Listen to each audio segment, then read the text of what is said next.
할렐루야, 피소 신앙 강좌. 오늘 제8강 하나님의 사랑의 코드입니다. 오늘 내용도 제2부 복음의 핵심에 관한 그런 내용 중 세 번째 강의가 되겠습니다. 자, 오늘도 진행할 때는 도전과 질문, 성경과 답변, 적용과 변화, 그리고 축복과 소망, 이런 순서로 진행을 하도록 하겠습니다. 하나님의 사랑의 코드에 대한 그런 질문은 어떤 내용이 있을까요? 원래 사랑은 코드가 있습니다. 그렇지 않습니까? 여러분, 땡깡은 아무한테나 부리는 것이 아닙니다. 사랑을 받는 어린이가, 사랑을 받는 아이가 부모님한테 땡깡을 부리는 거죠. 그게 통합니까? 안 통합니까? 다 대부분 통하지요. 왜? 사랑을 받고 있으니까 땡깡을 부리는 거죠. 허그하고 만약 키스하고 이런 사랑은 아무나 하는 것이 아닙니다. 이것은 연인들 간에 하는 거죠. 이것은 형제 간에 하는 것이 아니고 이것은 모르는 사람하고 하는 것이 아닙니다. 연인들 간에 하는 거죠. 부모와 자녀의 그런 사랑, 연인들 간의 사랑, 남자의 우정의 그런 사랑, 이웃과의 사랑, 모든 사랑은 조금 더 그 형태가 다 코드적으로 나눠져 있습니다. 사랑이란 그런 그 말을 동일하게 쓰고 있지만 그 사랑의 그런 형태가 다른 것이죠. 그래서 그리스에서는 그런 사랑을 구체적으로 나눠서 쓰고 있는 것입니다. 에로스 사랑이다, 아가페 사랑이다, 스톨게 사랑이다, 이렇게 해서 여러 가지 그런 사랑의 그런 단어를 아예 구분해서 쓰는 것입니다. 그런데 우리는 동일하게 쓰고 있는 것이죠. 그래서 그 사랑이 어떤 사랑일까 한번 생각해 봐야 되는 것입니다. 하나님 우리를 사랑하시는데 하나님의 사랑의 코드가 어떤 스타일일까? 그 스타일을 잘 알아야 되는 것입니다. 사랑의 코드가 바뀌면 어색해지는 거예요. 연인한테 나눌 그런 사랑의 그런 표현을 남자친구한테 표현하면 아주 어색해지는 것입니다. 부모님한테 표현해야 될 그런 사랑의 그런 표현을 연인한테 하면 사랑이 어긋나게 되는 것입니다. 그래서 사랑의 표현과 방법이 정확하게 코드가 맞아야 되는데 하나님의 사랑의 코드는 무엇이겠습니까? 이것을 정확히 알아야 된다는 것입니다. 성경적인 답변을 한번 볼까요? 성경에서는 하나님의 사랑의 코드를 어떻게 표현할 수 있겠습니까? 요한복음 3장 16절입니다. 아주 유명한 구절인데요. 하나님이 세상을 이처럼 사랑하사 독생자를 주셨으니 이는 그를 믿는 자마다 멸망하지 않고 영생을 얻게 하려 하심이다. 그렇게 이야기했습니다. 하나님이 세상을 사랑하시는데 하나님이 하시는 일은 무엇입니까? 독생자를 주신 것입니다. 여러분, 이것을 잘 알아야 됩니다. 하나님의 사랑의 코드는 독생자를 주셨다는 거예요. 독생자를 주셔서 우리의 죄를 용서하시면서 하나님의 구원으로 우리를 다 인도하시는 것입니다. 이것을 잘 알지 못하면 우리가 엉뚱한 바램을 갖는 것입니다.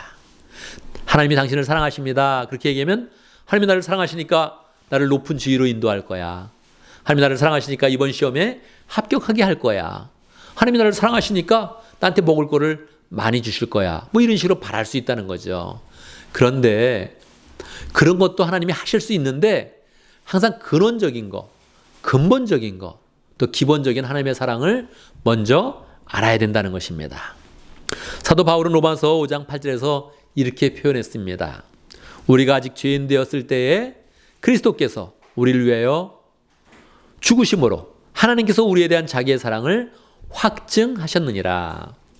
하나님께서 우리를 사랑하신다는 사실을 하나님이 분명히 나타내셨는데 어떻게 나타나신다고요? 우리가 죄인 되었을 때에 하나님께서 그 아들을 보내주셨다는 것입니다. 이게 하나님의 사랑의 코드입니다. 이게 너무 명확하기 때문에 우리는 하나님께 사랑을 구할 때 하나님, 예수님을 보내주셔서 감사합니다. 예수님을 사랑으로 맞이하겠습니다. 이렇게 우리는 사랑을 기대해야 되는 것입니다. 예수님을 통해서 사랑을 받아야 되는 것이고 예수님을 통해서 주신 하나님의 사랑을 우리는 그것을 깨달아야 되는 것입니다.